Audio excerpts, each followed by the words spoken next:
என் பேர் கீர்த்திதரன். நான் ட்ரிபிள் மாடு படித்தேன்.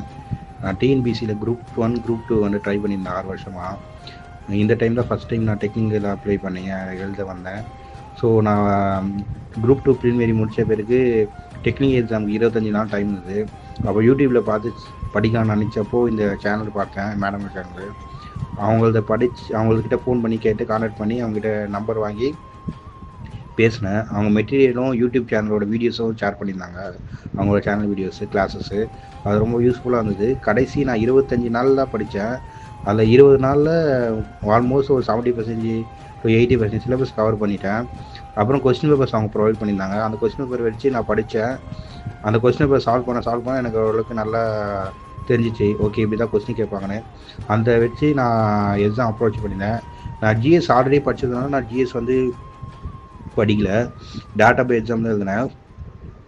டெக்னிக்கல் மட்டும் வெறும் கொஸ்டின்ஸு, அப்புறம் வந்து எங்களோட மேடமோட யூடியூப் சேனலு ப்ளஸ் வந்து அவங்களோட கைடன்ஸ், இப்படி இந்த கொஸ்டின் கேட்பாங்கன்னு சொன்னாங்க கைடன்ஸு, அதை வச்சு நான் பியூராக எக்ஸாம் எழுதினேன். அப்புறம் மேடம் வந்து நிறைய விஷயத்துக்கு ஹெல்ப் பண்ணாங்க.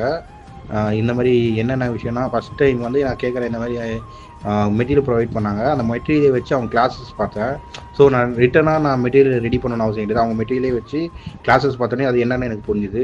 ரெண்டாவது அவங்க கிளாஸ் டெஸ்ட்டஸ் கொடுத்தாங்க. எனக்கு டெஸ்ட் பிடிஎஃப் அனுப்பிச்சுக்குவாங்க. அந்த டெஸ்ட்டில் வந்து சால்வ் பண்ணி பார்த்தேன்.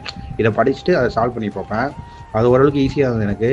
ஆல்மோஸ்ட் அவங்க கொடுத்த கொஸ்டின்ஸில் ஆல்மோஸ்ட் ஒரு 50% to 60% அவங்க எக்ஸாமில் அப்ரோச் பண்ணுற மாதிரி இருந்தது. தேங்க்யூ.